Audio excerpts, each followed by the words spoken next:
आज द्वितीय दिन है हमारा सेवा कौमुदी सत्र का। और आज प्रातः काल में हमने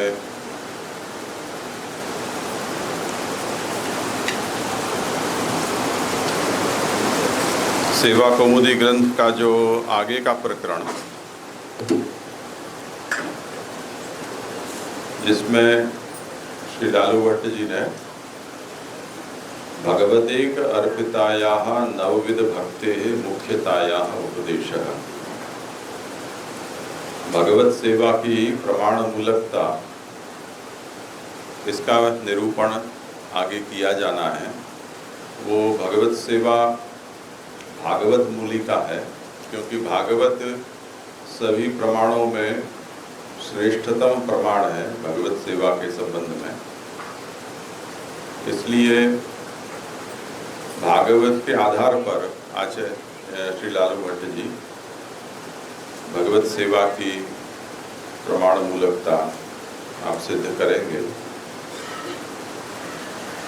उसमें सेवा जो है वो भागवत वर्णित नवदा भक्त्यात्मिका है, अर्थात भगवत सेवा का अनुष्ठान जब किया जाता है तब भागवत वर्णित नवधा भक्ति को उसमें गूंथ लिया गया है। तो हम सेवा कहें चाहे नवधा भक्ति कहें, वो दोनों ही तात्पर्यतः एक ही बात है। इसलिए अब सेवा शब्द के स्थान पर आगे ग्रंथ में नवदा भक्ति का ही प्रयोग किया जाएगा।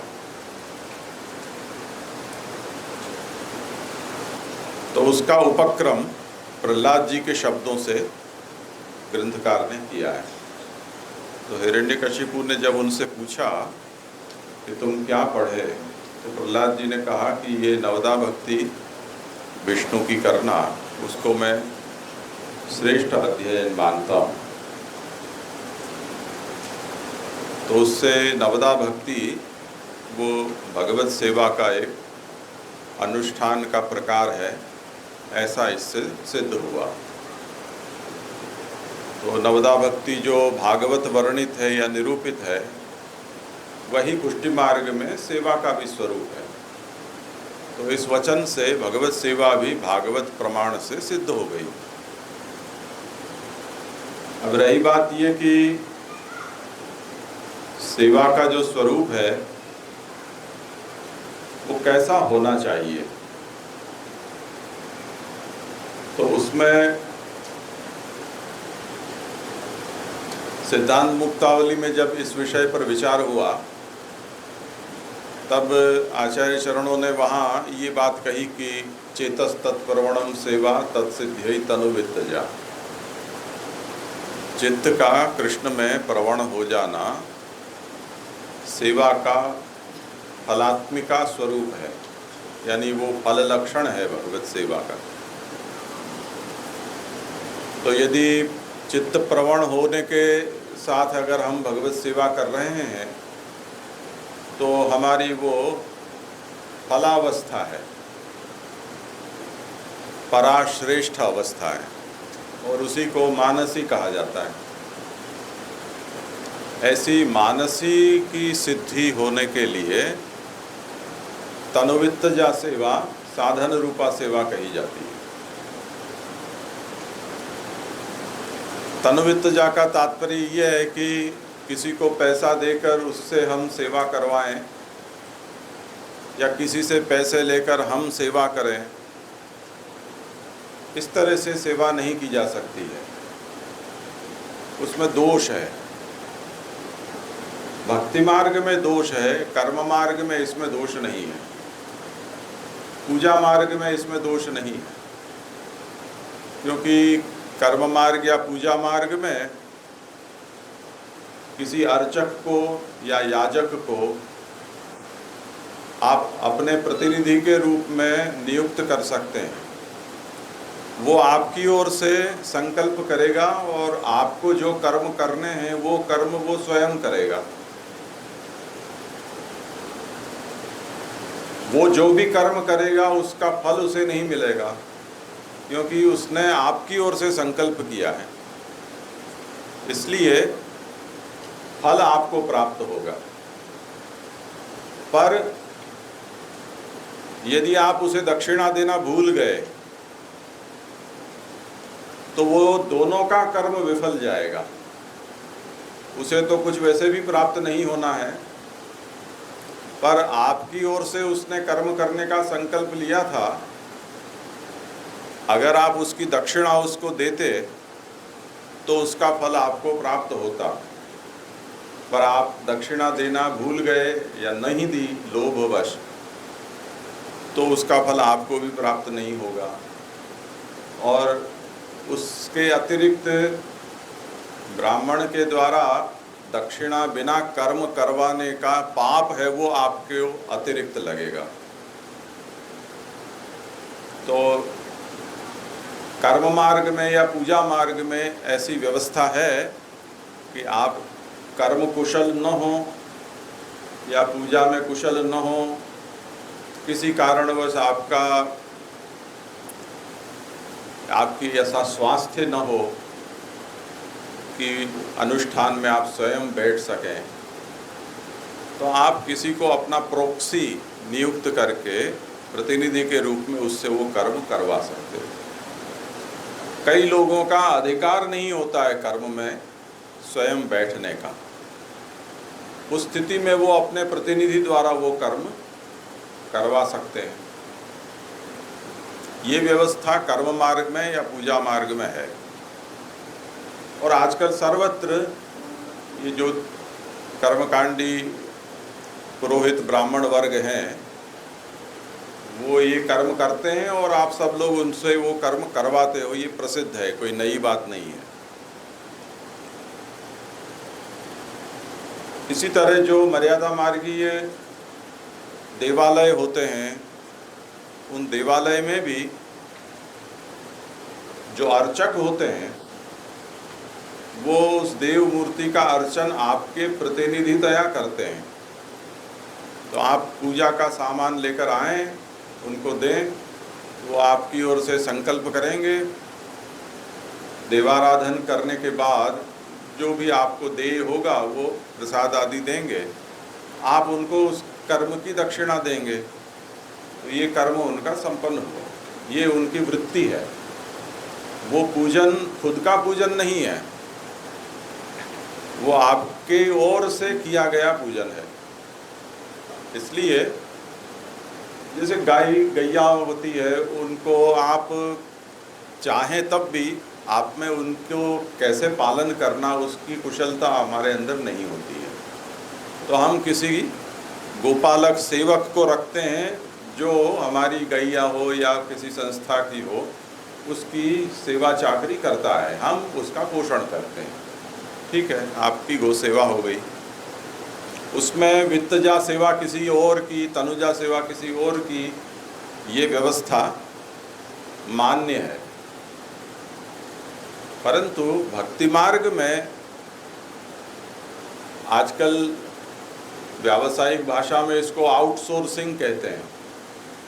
सब काम आप खुद नहीं कर सकते, तो जो उस कर्म में कुशल हो उसको उसकी दक्षिणा देकर उससे आप वो काम करवाएं। दुनिया भर में जितने सब प्रोडक्ट बनते हैं उनमें सब चीज़ें उसकी वो कोई एक व्यक्ति नहीं बनाता है। जैसे हालोल में यहाँ कार बनती है, पर उसका ढांचा कहीं और से आता है, टायर कोई दूसरा बनाता है, इंजन कोई तीसरा बनाता है, रंग कोई चौथा करता है, उनको जोड़ता पांचवा व्यक्ति है। उसके जो छोटे मोटे कल पुर्जे होते हैं वो भी सैकड़ों कारखानों में बनकर आते हैं, वो कोई एक ही जगह एक ही व्यक्ति नहीं बनाता है। तो ये जो आउटसोर्सिंग है उसकी व्यवस्था कर्म मार्ग में इसी तरह कर्म का ही जैसा जो पूजा मार्ग है उसमें मान्य है। उसमें जिसके ओर से संकल्प किया जाएगा उस व्यक्ति को उसका फल प्राप्त होता है। परंतु मेरी ओर से तुम भक्ति करो, इस तरह से भक्ति जो कि प्रेम रूपा है, उस प्रेम की आउटसोर्सिंग नहीं की जा सकती है, तब फिर वो भक्ति मार्ग नहीं रहा, वो पूजा या कर्म में पर्यवसित हो गया। तो महाप्रभु इस अभिप्राय से सिद्धांत मुक्तावली में आज्ञा करते हैं कि चित्त की भगवान में प्रवणता तब होगी जब आप स्वयं भगवान की सेवा करोगे, आपके अपने द्रव्य से, अपने घर में, अपने परिवार के साथ मिलजुल कर, तब आपका चित्त प्रवण होगा। यदि आपने ये सोचा कि मुझे समय नहीं है और मैं किसी नौकर को रख दूं सेवा के लिए, तो आपका जो तन है, आपकी इंद्रियां हैं, वो असमर्पित रही, प्रभु के साथ नहीं जुड़ पाई। आप ये सोच रहे हो कि मैं स्वयं ही सेवा करूं, पर मैं अगर स्वयं सेवा करूंगा तो सेवा के लिए जरूरी धन संपत्ति का उपार्जन कैसे हो पाएगा। आचार्य चरण कहते हैं कि अव्यावृत्तो भजित कृष्णम पूजया श्रवणादि भी। अव्यावृत्त होने पर जो समस्या पद्मनाभ दास जी को आती है कि और कोई व्यावृत्ति है नहीं, जो थी भागवत की वो व्यावृत्ति वैष्णव होने का कारण छोड़ दी, अब कहाँ से लाएं संपत्ति, धन कहाँ से लाएं। तो उनको जो भी चने चबेने थे उसी से काम चलाना पड़ा।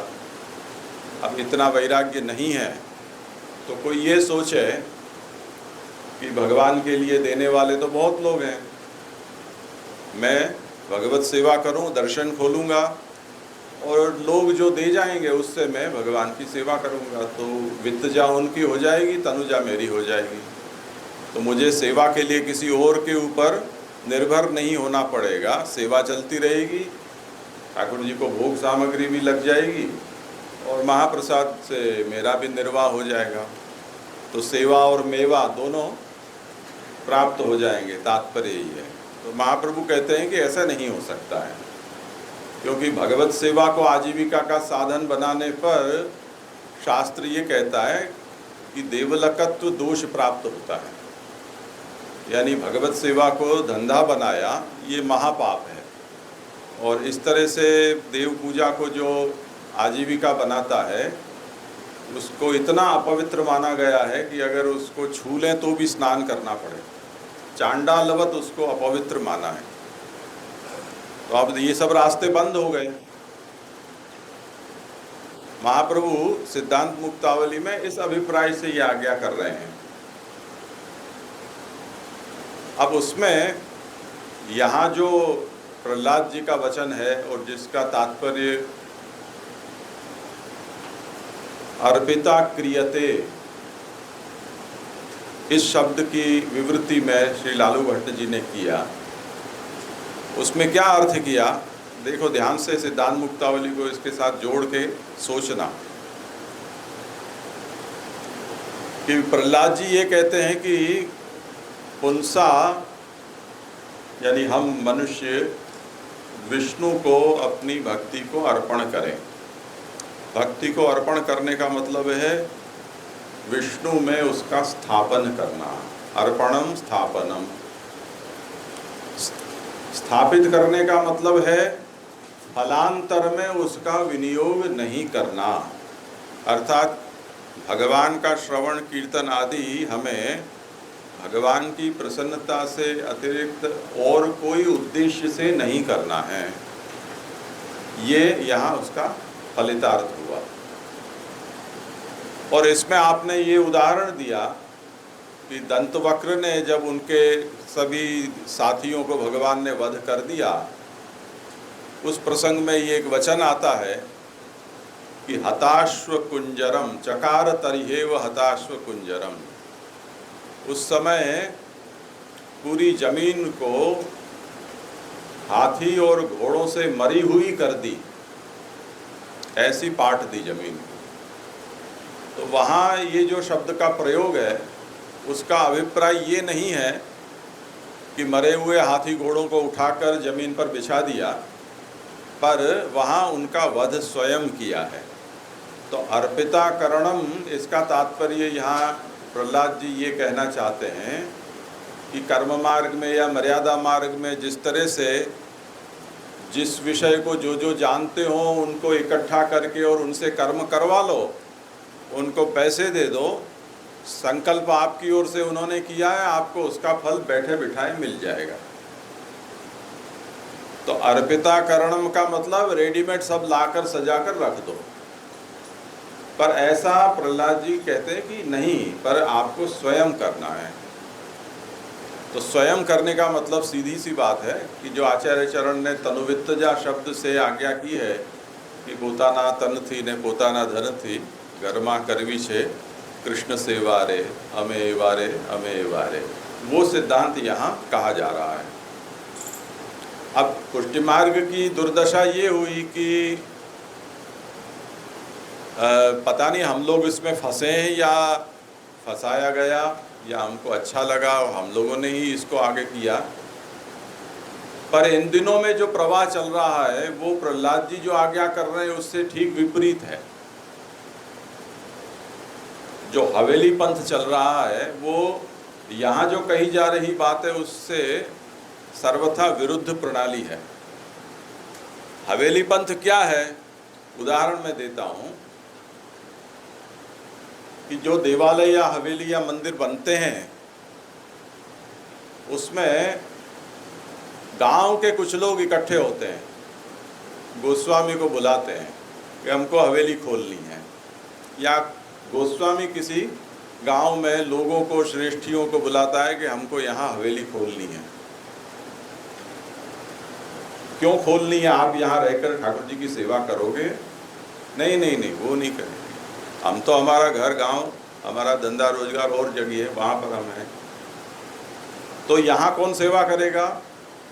मुखिया जी करेंगे ना, भीतरिया करेगा, वो सेवा करेगा। अच्छा, सेवा करेगा, सेवा किसकी करेगा? ठाकुर जी का करेगा। वो कहाँ से आएंगे? हाँ, वो उसका जुगाड़ हम कर देंगे, ठाकुर जी सप्लाई हम कर देंगे। ठाकुर जी सप्लाई गोस्वामी करेगा, सेवा उसकी कोई नौकर चाकर करेगा जो कभी भी बदल सकता है, छोड़कर भाग सकता है। अगर 4 दिन पगार में लेट हुआ, मालूम पड़ा सुबह मुखिया फरार है, ठाकुर जी की मंगला भी नहीं हुई है। ये हर हवेली की दास्तान है। तो सेवा मुखिया करेगा। अच्छा, ठाकुर जी के सामने कीर्तन कौन करेगा? हाँ, कोई कीर्तनिया बहला लेंगे, नहीं मिला तो किसी नौकर को रख देंगे, गवैया रख देंगे, वो कीर्तन कर लेगा। अच्छा, आप दूसरी सब चीज़ें चाहिएंगी, वो गांव से जुगाड़ उसका भी हो जाएगा। कोई साज के लिए दे देगा, कोई पात्र के लिए पैसे देगा, कोई आभूषण के लिए देगा, कोई सामग्री या निर्वाह के लिए दे देगा, उससे हम उसका जुगाड़ कर लेंगे। अच्छा, ये सब हो गया, पर ठाकुर जी की सेवा हो रही है या नहीं उसको देखेगा कौन? तो दर्शनिया भी हम जुगाड़ कर लेंगे, समय इसका तय कर देंगे, लोगों को इन्फॉर्म कर देंगे, जिनको फुर्सत होगी वो आके दर्शन कर जाएंगे। अब आजकल फैशन नहीं रही, पुराने समय में ये और होता था कि हर हवेली में एक भागवत पाठी बैठता था जो भागवत पारायण करता और लोग सुनते।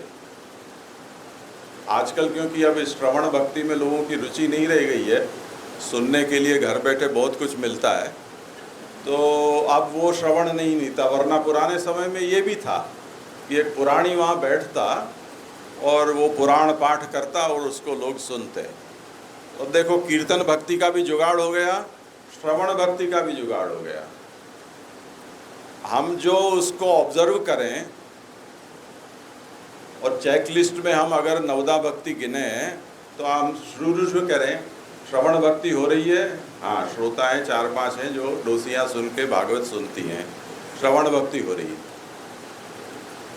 कीर्तन भक्ति हो रही है, हाँ, वो कीर्तनिया कीर्तन भी करता है और कथाकार या पुराणी है वो पुराण पाठ भी करता है। ओके।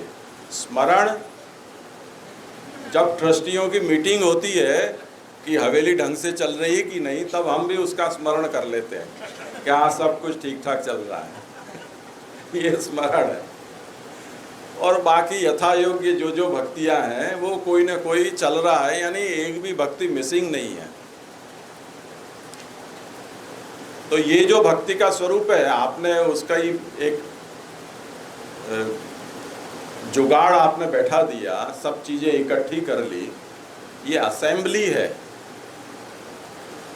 इसमें विष्णु को अर्पित करने का कहीं कोई स्कोप नहीं है, जो प्रहलाद जी कह रहे हैं, क्योंकि जिसने आत्मनिवेदन किया है वो दास्य नहीं कर रहा है, जो दास्य कर रहा है वो कीर्तन नहीं कर रहा है, जो कीर्तन कर रहा है वो श्रवण नहीं कर रहा है, जो अर्चन कर रहा है वो पाद सेवन नहीं कर रहा है। यानी एक दूसरे से किसी का कोई लेना देना नहीं है। ऐसा ये बेजोड़ सा पूरा बखड़ जंतर गुजराती में कहते हैं, वो यहाँ चल रहा है।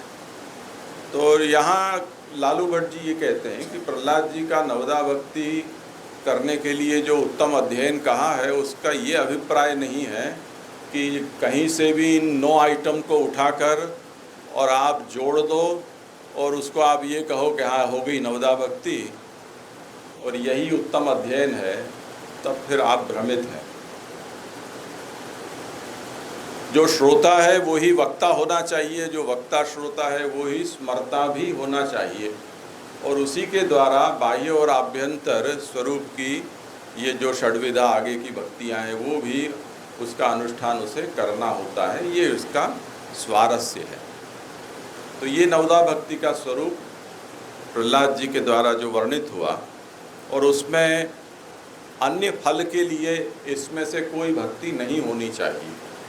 जैसे हमने सुबह उदाहरण में दिया था कि भागवत पाठ करने से पहले ही महात्म्य का पाठ आया, उसमें धुंधुकारी का प्रसंग आने पर हमारा चित्त उसी में भ्रमित हो गया, और अब हमें ये चिंता होने लगी कि हमें मरेंगे पीछे, हमारे संतानों में तो संस्कार है नहीं और हमारे लक्षण तो हम जानते ही हैं कि क्या है। तो अगर भागवत हमारे पीछे नहीं पढ़वाई तो हमारी क्या गति होगी। वो महात्म्य का पाठ करने के साथ ही हम चिंतित होने लगते हैं। तो कई लोग जीते जी खुद की ही भागवत पढ़वा लेते हैं, खुद नहीं पढ़ते हैं, किसी से पढ़वाते हैं। वो भी खुद पढ़ते तो अभी भी कुछ होता, पर वो भी किसी से पढ़वा लेते हैं। तो ये देखो, ऐसा है कि फलांतर में विनियोग हो रहा है। श्रवण तो किया, पर श्रवण किसके लिए किया। इसी तरह अन्य भक्ति की भी यही दशा है। तो हमें ये ध्यान से समझना है कि प्रहलाद जी जो कह रहे हैं उसका कुछ अभिप्राय अलग है। हम जैसा इन दिनों में भक्ति का अनुसरण करते हैं, उस अभिप्राय से प्रहलाद जी ने कुछ कहा नहीं है। शास्त्र का भी ऐसा अभिप्राय नहीं है। कहीं भी कोई ऐसी बात यदि धुंधुकारी की आ भी गई है, तब भी उसका तात्पर्य ये नहीं है। तो ये बात हमने आज के सुबह के सत्र में देखी थी, और कुछ प्रासंगिक प्रश्नोत्तर भी हुए थे। जो प्रश्न हुए हों और जिनको वो याद हों तो उसका समाधान भी बता दें तो एक बार आवर्तन हो जाएगा। जिन्होंने जो भी प्रश्न किए और उसका जो उत्तर हम लोगों ने विचार किया, वो तुम्हारा कुछ था प्रश्न? हाँ बोलो, माइक्रोफोन तो पीछे।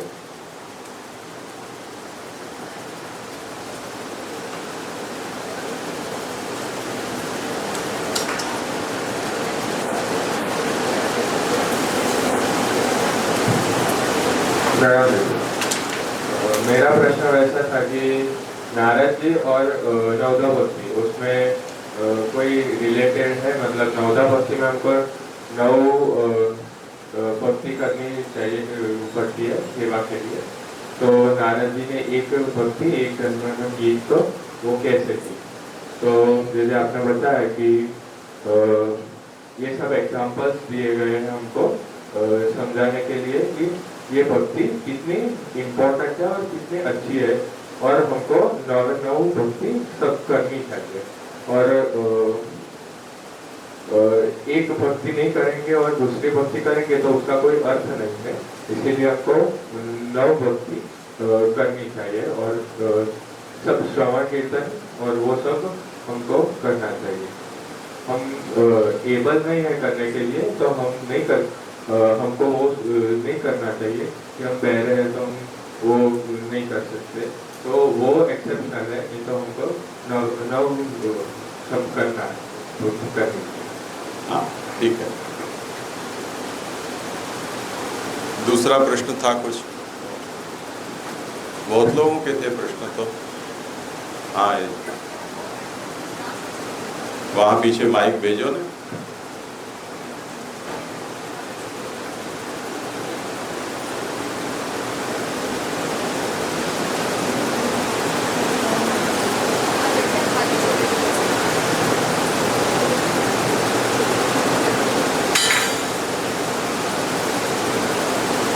प्रणाम दीदी।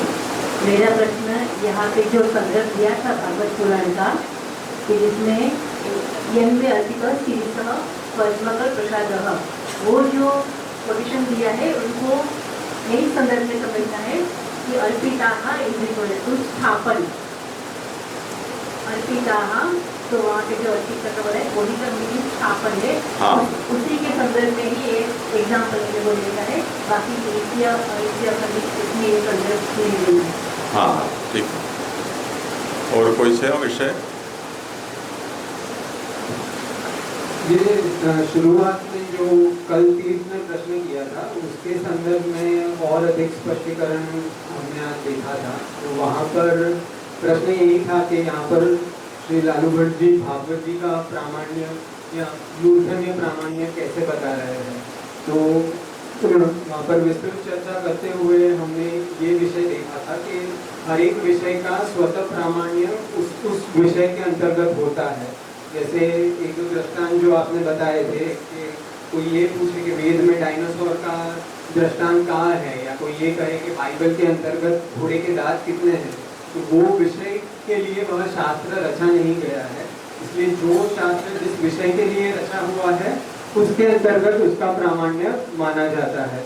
उसके साथ हमने ये भी देखा था कि क्योंकि वेद में पूर्व और उत्तरकांड में कर्म और ज्ञान के विषय मुख्यता है, इसलिए उसके संदर्भ में हमें जब स्पष्टीकरण चाहिए या मुख्य प्रामाण्य चाहिए तो वहाँ से प्राप्त होता है। उसके साथ साथ हमने ये भी देखा था कि जो प्रमाण व्यवस्था है, श्रुति स्मृति सदाचार और स्वप्रिय, तो वहाँ पर किस प्रकार से मतलब उत्तर पूर्व की जो संदर्भ है वो किस प्रकार से किस प्रामाण्य को उत्तम बनाता है। तो यहाँ पर वेद का विषय है वो स्पेसिफिकली उस संदर्भ में है, जैसे ही स्मृति का विषय सदाचार आदि के लिए है, वहाँ पर ऐतिह्य आदि का विषय यद्यपि संदर्भ अंतर्गत है पर उसे भी लिखने के बाद वेदव्यास जी को खुद को संतुष्टि नहीं हुई और साथ ही महाप्रभु जी ने उसे काकपीठ भी कहा है। इसलिए उतने उत्तम शास्त्र प्रवृत्त होते हुए भी जब तक वो स्वतः परितोष ना दे या सेवन की स्मृति ना दे तो वो प्रामाण्य ही सिद्ध करता है कि जिससे जाकर भागवत जी कैसे उत्तम प्रमाण है। इसलिए एक ये विषय के अंतर्गत उसकी मूर्धन्यता होना, दूसरा ऐतिहासिक संदर्भ के स्वयं व्यास जी को उससे संतोष नहीं हुआ, और साथ में कैसे ये चारों का जो चक्र है उससे ये उत्तम प्रमाण है, वो प्रश्न भी हमने देखा था। उसके बाद उसी के संदर्भ में वापस राजेश भाई का भी प्रश्न था कि निर्गलित फल कैसे हो रहा है। तो वहाँ पर आपने ये स्पष्टीकरण दिया कि बहुत से समय प्रभु ही ऐसा चाहते हैं कि कोई विषय जहाँ पर पूर्व में आया है पर वो सांकेतिक है, जैसे वेद के अंतर्गत वह विहित नहीं है तो वहाँ पर उससे हम उसका निचोड़ निकाल सकते हैं। तो उस प्रकार से भी भागवत जी जो है वो वेद का ही जो सार कहा हुआ है वो कैसे करके निचोड़ गया फल आ रहा है। तो वृक्ष भले स्वयं वेद है पर उसका फल रूप का यहाँ है, इस प्रकार से भी वो मूर्धन्य प्रामाण्य है। ये एक प्रश्न देखा। हाँ एक ही बात है, फिर आपने समझाया था श्रुति स्मृति सदाचार और स्वप्रिय, हाँ। तो उसकी डिसिप्लिन हमें कैसे रखनी चाहिए वो आपने एग्जांपल देके समझाया। हाँ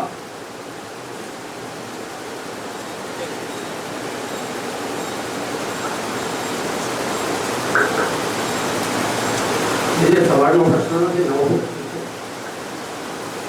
લાલુ ભટ્ટજીએ જે સેવા બહુની ગ્રંથની રચના કરી અને જે નવરા ભક્તિ પર પ્રકાશ પાડે એનું શું પ્રયોજન છે? અને બીજા બધા ભગવત શાસ્ત્રમાં આ બધું જ આવેલું છે। હવે નવરા ભક્તિ કેવી રીતે કરવી એ કદાચ આજના સંસારીઓ માટે શક્ય છે કે નહીં એ મને ખબર નથી. અને એનું ફળ આ લોકમાં મળે કે પરલોકમાં મળે? પરલોકમાં મળે તો પછી કોઈ આર્ગ્યુમેન્ટ નથી, પણ જો આ લોકમાં મળતું હોય તો એવું જોવામાં આવે છે કે ઘણા ભગવદીઓ પણ બહુ દુઃખી થાય છે. કારણ કે બધા સંસારી જીવો જો સેવા કરવાની અથવા તો ભક્તિમાં અથવા તો એ જ્ઞાન માર્ગ કર્મ કોઈ બી માર્ગમાં આપણે જઈએ, કોઈ બી કર્મ કરીએ તો એનું ફળ તો આ સંસારી જીવો ઈચ્છતા જ હોય. એટલે એકચ્યુઅલી જો આ સંસારી જીવો માટે આ બધી ચર્ચા આપણે જે ગાડી કરીએ છીએ એ તો આપણે 6 દિવસ બધા ભૂલી જશે. આમાંથી કોણ કેટલું લઈને જશે અને લઈને ગયા પછી અર્પિતા સ્થાપન કરશે કે નહીં એ એક સવાલ જ છે. કારણ કે સેવામાં જતા પહેલા કંઈક ને કંઈક વિચાર આવ્યા કરતો હોય છે કે આજે તો આમ થઈ જોઈએ, તમારું એટલું ચાલુ હોય કે ચિત્તનું પ્રણવ તો બાજ્ય જ થાય. આ બાબતે આપને પ્રકાશ પાડો છો. हाँ, दीपक भाई का ये प्रश्न है, अगर आप लोगों को इस पे कुछ रिस्पॉन्ड करना हो तो। यानी उन्होंने, हम इसको शास्त्रीय ढंग से कहें तो अनुबंध चतुष्टय पर इन्होंने प्रश्न उठाया है। अनुबंध चतुष्टय का मतलब होता है अधिकारी, विषय, संबंध और प्रयोजन। जब हम किसी भी ग्रंथ लेखन में या किसी भी कार्य में प्रवृत्त होते हैं तो सबसे पहला ये प्रश्न होता है कि ये किसके लिए आप कह रहे हो। ये अधिकारी हुआ। उसके बाद जिसके लिए भी आप कह रहे हो पर कह क्या रहे हो, तो क्या का जो उत्तर है वो विषय हुआ। अब तीसरा विषय है संबंध। उसकी हम ज़्यादा चर्चा न करें। संबंध ये होता है कि आप किसी बात को वाद शैली से निरूपित करते हो, प्रकरण ग्रंथ के रूप में केवल शंका समाधान के रूप में कह रहे हो, या केवल आप प्रतिज्ञा मात्र कर दे रहे हो, लक्षण मात्र दे रहे हो, ये उसका संबंध है। और अंत में प्रयोजन। तो अधिकारी, विषय और प्रयोजन, ये 3 विषय में इनका ये प्रश्न है। प्रश्न का संदर्भ थोड़ा अलग तरह से है, पर ये पूछना ये चाह रहे हैं। तो अब हमें ये देखना है कि इस ग्रंथ में लालू भट्ट जी ने ये क्यों कहा है, क्योंकि और जगह तो ये सब बातें आ चुकी हैं, ऐसा इनका कहना है। तो पुनरुक्ति हो जाएगी अगर वो की वो बात आप कह रहे हो तो। दूसरा ये है कि आप सब लोगों के लिए ही ये प्रश्न है कि आप लोग यहाँ पढ़ने बैठे हो, तो इससे आपका क्या प्रयोजन है, और इससे यहाँ जो कहा जा रहा है वो प्रयोजन आपको मान्य है या नहीं, वो सिद्ध होगा या नहीं होगा। तो तीसरा जो प्रश्न है वो विषय का है। तो आप लोग इस पर थोड़ा विचार करो, करना हो तो। मुझे लगता है कि सुबह के सेशन में 12 से 1 बजे में ही इन सब चीज़ों के जवाब जो है वो आपके लिए दिए थे। और हमारा जो मन है उसका तो कार्य ही है कि विचार करना। तो कैसे किस प्रकार के विचार आने ही है। अभी हम किडनी को ऐसा तो नहीं बोलते हैं कि तुम काम करना बंद कर दो, तो हमें उसको किस तरफ ले जाना है वो हमें तय करना है, वो उतना हमारा चॉइस है। जैसे कल भी डिस्कशन हुआ था कि भगवान के हाथ में, ऊपर वाले के हाथ में क्या है और हमारे हाथ में क्या है। तो उन्होंने हमें चॉइस दिया है, चॉइस हम कर सकते, मतलब ट्रेन में बिठा दिया, फिर ट्रेन में बैठ के हमें क्या करना है दैट इज अवर चॉइस, वो हमारा चॉइस है।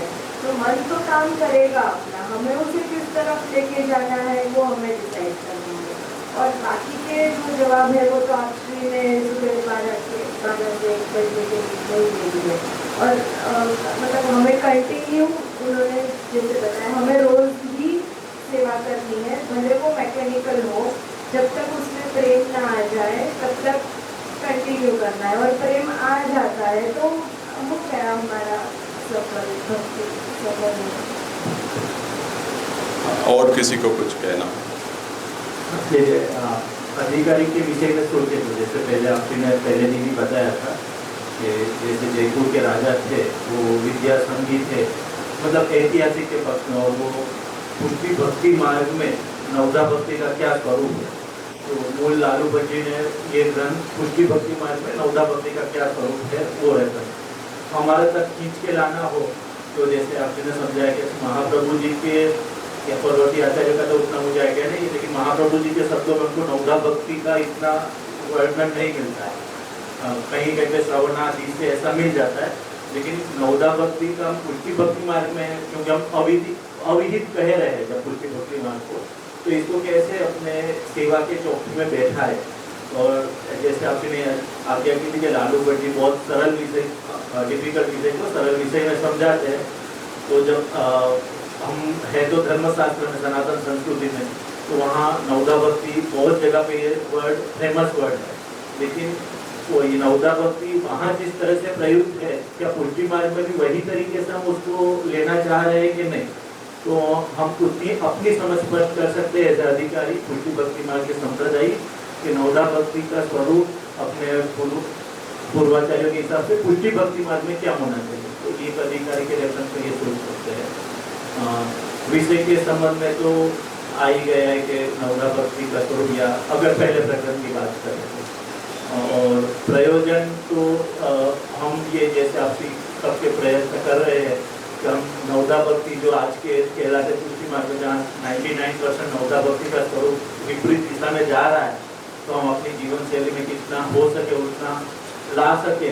तो ये यहाँ आके बैठने का प्रयोजन है। हमारी भगवत सेवा कितनी थोड़े थोड़े कक्षा से भी सनेक्शन भी पहुँच सके, तो इसका प्रयोजन सिद्ध हो जाए। तो मुझे इतना लग रहा है, मतलब जो दीपक भाई कह रहे हैं कि इसका क्या फल सिद्ध होगा, मोबाइल में रील देखते उसका क्या फल सिद्ध होगा तो मालूम नहीं, लेकिन यहाँ आके ग्रंथ पढ़ेंगे, आज नहीं तो 10वें जन्म में कुछ ना कुछ तो फल सिद्ध होगा, ये संस्कार करेंगे, तो उतनी तो आस्था है। आपने को एक बार और मतलब कि महाप्रभु जी ने जो पूरे शास्त्र का निचोड़ को जोड़ में भी दिया है, और इन्होंने भी कहा, दीपक भाई ने भी कहा कि ये तो सब कुछ उपलब्ध है, तो वापस हमें ये सेवा का मौलिक ग्रंथ क्यों करना है। तो आपने इसके समाधान में समझाया था कि आचार्य तो महाप्रभु जी तो हमारे संप्रदाय के आचार्य हैं, तो उनके शब्द ही हमारे लिए प्रमाण है। लेकिन कोई बादशाह की ये प्रश्न करे, जैसे राजा स्वामी ने किया कि आप जो कर रहे हो वो शास्त्र अवधि है कि नहीं, शास्त्र के अनुसार है कि नहीं। तो यहाँ पे लालू भट्टी वही कर रहे हैं कि जो महाप्रभु जी ने जो थोड़ा से कवर किया है, उसकी प्रमाण वचन कहाँ कैसे कहाँ पे है, तो भागवत का प्रमाण वचन लेकर चले हैं।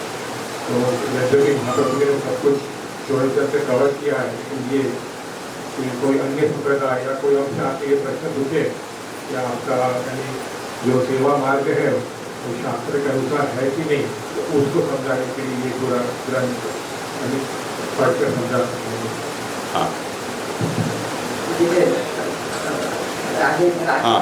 कंप्लीट नहीं है कि यहाँ पे अधिकारी ऐसे समझ सकते हैं कि जो सेवा का स्वरूप और नवदा भक्ति का स्वरूप क्या है वो जानने के लिए जो जिज्ञासु है वो यहाँ अधिकारी है। विषय ये है कि सेवा कैसे प्रमाण सिद्ध है और नवदा भक्ति का वहाँ स्थान क्या है वो विषय है। संबंध प्रतिवादी प्रतिपादक भाव या फिर बोध्य बोधक भाव समझ सकते हैं। और प्रयोजन यहाँ पे अनुक्रमणिका में प्रथम प्रकरण के संदर्भ में ये है कि नवविध भक्ति नाम प्रेमात्मिका भक्ति सिद्धि अर्थम। तो ये नवदा भक्ति कैसे प्रेमात्मिका भक्ति में पर्यवसित हो, वही ये प्रथम प्रकरण का प्रयोजन है। सही बात, अच्छा प्रयास किया। और किसी को कुछ कहना हो? हाँ बोलो। मुख्य बात तो आ गई कि एक बात एडिशन करूँगी कि यहाँ पे लालू भट्टी प्रमाण प्रमाण साधन पर जैसे 4 प्रकरण यहाँ पे दे रहे हैं। तो पहले तो भागवत जी से सेवा को निर्धार करें कि प्रमाण क्या है, तो प्रमाण साधन पर की भी बात आएगी। सेवा सिद्धांत का भी बहुत तरह से सेवा की बात आई है कि उन सबको निचोड़ करके गुरुदत्ता जैसा एक सेवा का स्वरूप क्या है और उसके प्रमाण सेवा क्यों उसके प्रमाण प्रमेय साधन पर है, वो ये ग्रंथ में गुरुदत्ता के जैसे अलग अलग फूल है, ये गुरुदत्ता में यहाँ पे लालू भट्टी में लिखा हुआ है। इसको भी संदर्भ ये आपने अनुबंध चतुष्टय का प्रश्न उठाया है, तो इसमें प्रयोजन जो आप अगर आप सत्र में रहे होते तो उसमें जैसे ने ये बताया था, इसका जो प्रयोजन था ये दरबार लगा हुआ था और सवाई जय सिंह ने ये सवाल उठाया था और वहाँ पर अपने लालू भट्टी जी थे, तो उन्होंने ये प्रश्न उठाया था, इसका जो आप बता रहे हैं इसका प्रमाण दीजिए आप। तो प्रयोजन तो ये देख लें कि प्रयोजन तो लालू भट्टी का ये था कि वो उन्होंने जो सवाल उठाए हैं उसका आंसर देना है, इसको इस तरह से दे सकते हैं। फिर विषय देखें तो विषय जो भक्ति विषय है उसमें सबका अधिकार है, तो अधिकारी के रूप में तो भक्ति सबका अधिकार है, तो वो सबके लिए है। और विषय के ऊपर है तो विषय जो है नवधा भक्ति है। तो भक्ति के अंदर जैसे जज ने अभी बताया कि ये जो नवधा भक्ति सेवा का ही अनुष्ठान है, तो अगर इन सबको मिला के देखें। और चौथी बात ये है कि अगर किसी चीज की उत्कर्षता बतानी है तो आपको अन्य मार्गों के बारे को लेके और फिर अपने मार्ग के बारे में बताना पड़ेगा, तो वो भी यहाँ पे चल सकता है इस तरह से सब।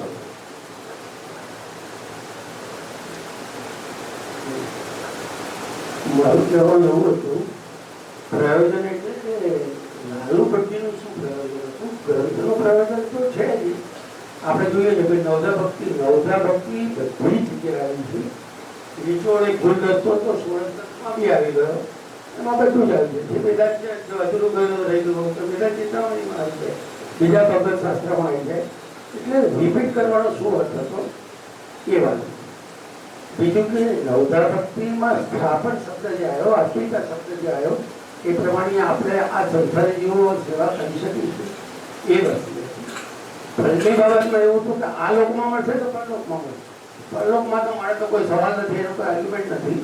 પણ જો આ લોકમાં મળવાનું હોય તો ઘણા ભક્તિઓ આ સંસારી જીવમાં દુઃખી થતા હોય છે. અને કોઈ ઘર એવું નથી હોતું કે જે દુઃખી ના હોય. કોઈ શારીરિક રીતે, તો કોઈ આર્થિક રીતે, તો કોઈ માનસિક રીતે, ક્યાંક ને ક્યાંક તો દુઃખ છે. સેવા કરીએ છીએ, બધું કરીએ, છતાં પણ આનું જો નિર્મૂળ ના થવાનું હોય તો કઈ રીતે શું કરવું? हाँ,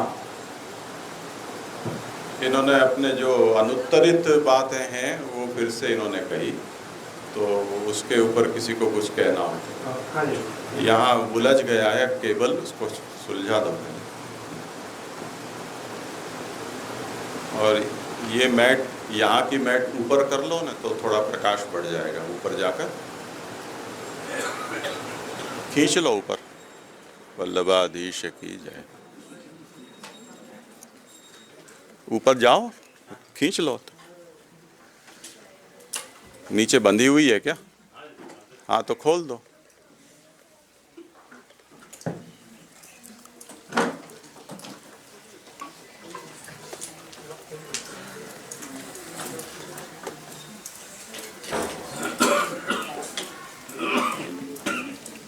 वो बैकअप वाला अच्छा लगा दिया, तो उसको यहाँ घुमा दो तो आवाज़ आ जाए।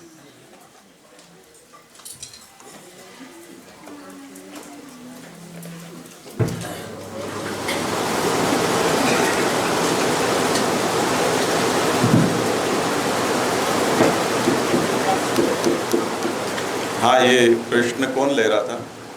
हाँ, उनका जो पहला प्रश्न था कि ग्रंथ का तो प्रयोजन समझ में आ गया, लेकिन लालू भट्टी का प्रयोजन क्या था? क्योंकि ये सब टॉपिक तो ऑलरेडी गोरखनाथ आदि में तो कवर हो चुके हैं, तो ये ग्रंथ की रचना क्यों करनी पड़ी? तो ये जैसे आपने कल समझाया, जो चर्चा हुई तो ये प्रश्न राजा के द्वारा किया गया है, और राजा के दरबार में तो जैसे आपने बताया कि सभी संप्रदाय के गुरु वहाँ पर बैठे हैं। अगर लालू भट्टी ये कहते हैं कि ये तो हमारे चौदह ग्रंथ में ऑलरेडी कवर हो चुके हैं और चौदह ग्रंथ उसको दिए गए, तो अन्य संप्रदाय के आचार्य भी एक प्रश्न कर सकते कि ये तो आपके गुरु ने लिखा हुआ है, आचार्य महाप्रभु जी ने लिखा है, तो इसे हम कैसे माने? संप्रदाय के अंतर्गत तो प्रमाण रूप है ही, लेकिन अगर अन्य संप्रदाय के अगर हम देखें, क्योंकि अभी हम भी अगर कोई चैतन्य संप्रदाय या माधव भागवत संप्रदाय का कुछ पढ़े तो हम भी तो प्रमाण वचन मांगेंगे ना, क्योंकि सारे के गुरु के वचन पे तो हम निर्भर नहीं रहेंगे, तो ये प्रश्न तो हमेशा वहाँ पे रहेगा ही। तो अभी लालू भट्टी का यह हेतु था कि जो भी हमारे जो सेवा मार्ग है उसके प्रमाण वचन कहाँ से, यानी जो प्रमाण मूलिका जो भागवत उसको लेकर उन्होंने पहले भागवत जी को स्थापित किया कि यही मूल प्रमाण है प्रथम यानी, और उसके अंतर्गत जो भी सेवा के अंतर्गत या नवदा भक्ति के अंतर्गत भक्ति के रिलेटेड जो भी प्रमाण वचन है उनको उद्धृत करके उनको समझाने का प्रयत्न किया। तो ये यानी लालू भट्ट का यही उद्देश्य था, षोडश में गाली न लेकर जो प्रमाण सबको मान्य है वो प्रमाण के अंतर्गत कहाँ कहाँ से वचन प्राप्त होते हैं जो नवदा भक्ति या सेवा को प्रमाणित करते हैं, तो उनको उनका संकलन करके राजा को देना, ये उनका पहले प्रश्न था। तो दो લાલુ ભટ્ટીએ રાજાને સમજાવવા માટે આ ગ્રંથ કર્યો, આપણે શું કરવા ભણવા ગઈ? આપણે તો શું ગ્રંથ ભણીએ છીએ, આપણી પાસે તો પ્રમાણ બધું છે. हाँ तो आप तमें समझाओ, तमें तो तमें समझाओ है। મારું એવું કહેવું છે કે આ રિપીટ કેમ થયા કરે છે? રાજાને સમજાવવા માટે મને નથી ખબર, મને નથી ખબર, મને સમજાવો તમે। ખબર નથી એટલે तो ये तो कही रहा છીએ। हिस्टोरिकली राजाना प्रश्न उत्तर में ये बात कही गई है। अब जैसे अर्जुन के प्रश्न के उत्तर में भगवान ने गीता कही तो उसको पढ़ना चाहिए, हम क्यों पढ़ते हैं? बात तो वही आती है ना। दामोदर दास के लिए सिद्धांत रहस्य का हम क्यों करें? ये बात तो એમને એમના બધા વૈષ્ણવ માટે કરી છે। हाँ तो वही बात तो लालू भट्ट जी जब कह रहे हैं, રાજાના દરબારમાં રાજાને સમજાય। हाँ तो वही तो बात है ना। जैसे उदाहरण देता हूँ कि जगन्नाथपुरी के शास्त्रार्थ में राजा का प्रश्न था कि सबसे बड़ा देव कौन है, सबसे बड़ा शास्त्र क्या है, सबसे बड़ा मंत्र क्या है, श्रेष्ठ कर्तव्य क्या है। और राजा के प्रश्न के उत्तर में एकम शास्त्रम देव की पुत्र गीतम ये निर्णय दिया। तो राजा जाने और वो जाने वो निर्णय हमें कहाँ से प्राप्त हुआ? तो ऐसा नहीं होता है ना। जो निर्णय जैसे सुप्रीम कोर्ट में या हमारे एक कानूनी व्यवस्था में यही होता है कि जब ऊपर की कोर्ट कोई एक निर्णय किसी के भी विवाद में देता है तो वो एक कानून बन जाता है। वो उसके पीछे आने वाले हिंदुस्तान में कितने भी मुकदमे हो, अगर वो उस प्रकार का विवाद है तो वो उसमें वो एक मार्गदर्शक सिद्धांत का काम करता है और वो सबको फिर पालनीय हो जाता है। इसी तरह जब राजा का प्रश्न था, परंतु ऐसा प्रश्न मुझे या आपको हो रहा हो कि षोडश ग्रंथ में सेवा तो कही है, तनुवित्तजा कहा है, कहीं श्रवणादि कहा है, कहीं पूजा शब्द आता है, कहीं कीर्तन शब्द भी है, तो पाद सेवन, अर्चन, वंदन, दास्य, सख्य ये सब कहाँ है? तो नवदा भक्ति कहाँ है? या पुष्टि मार्ग में क्या नवदा भक्ति नहीं होती है? ये प्रश्न किसी को भी हो सकता है। अगर आपको नवदा भक्ति षोडश ग्रंथ में प्राप्त है तो आप बताएं कहाँ है। तो लालू भट्ट जी ने उसी का समाधान दिया है कि षोडश ग्रंथ में या आचार्य चरणों के जो उपदेश ग्रंथ हैं उसमें नवदा भक्ति का नामशः उल्लेख नहीं है। इसका मतलब ऐसा नहीं है कि हमारे संप्रदाय में नवदा भक्ति का अनुष्ठान मान्य नहीं है। वो सेवा के रूप में ही हमारे यहाँ ये सभी भक्ति है, वो उसके अंतर्भूत हैं। अब प्रश्न ये है कि वो कैसे है। अगर आप ये जानना चाहते हो तो अब हम आगे बताएंगे एक एक भक्ति को कि देखो इस तरह से ये श्रवण हुआ, ये कीर्तन हुआ, ये पाद सेवन हुआ। तो वो निरूपण अब आगे लालू भट्ट जी करेंगे। उसके लिए ज़रूरी यह है कि सबसे पहले प्रत्येक भक्ति का लक्षण बताया जाए, उसके बाद वो भक्ति किस प्रकार से उसका पालन किया जाता है सेवा के क्रम में वो बताया जाएगा। तो ये यहाँ का निरूपण की शैली है। अब दूसरी बात ये कि जो सुख दुख की बात है उस विषय में तो पुष्टि मार्ग का स्पष्ट सिद्धांत है कि जो लौकिक सुख दुख का निवारण, जैसे यहीं प्रहलाद जी ने ये बात कह दी कि भक्ति का विनियोग भगवत प्रसन्नता के अतिरिक्त और कहीं हो नहीं सकता है। ये भक्ति का मूलभूत सिद्धांत है। इसलिए किसी भी प्रकार की भक्ति का उद्देश्य यदि कोई ये सोचे कि मैं ये भक्ति करूं और मेरा शरीर का रोग मिट जाए या मेरा ग्रह क्लेश है वो शांत हो जाए, या मेरा अर्थ संकोच दूर हो जाए, या मुझे प्रसिद्धि प्राप्त हो जाए, ऐसे प्रयोजन से यदि कोई भक्ति करता है तो वो भक्ति का प्रकार अन्यत्र मान्य हो सकता है, पर वो पुष्टि भक्ति में उसका कोई स्थान नहीं है। तो उस व्यक्ति को चाहिए कि अगर वो फिर भी पुष्टि मार्ग को नहीं छोड़े तो और ज़्यादा दुखी होगा। ये बात सिद्धांत मुक्तावली में आचार्य चरणों ने घिसकर कह दी है। लोकार्थी चेत भजेत कृष्णम क्लिष्टो भवति सर्वथा।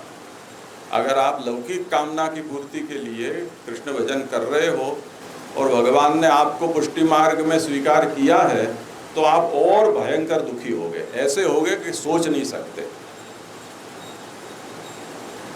पर यदि आपका संकल्प है कि मैं और कुछ भी हो जाए दुखी होते हुए भी कृष्ण को नहीं छोड़ूंगा, तो हो सकता है कि कुछ जन्मों के बाद भगवान आपकी अक्ल ठिकाने ला दें और लौकिक कामना आपकी निवृत्त कराकर फिर से शुद्ध भक्ति में आपको स्थान दें।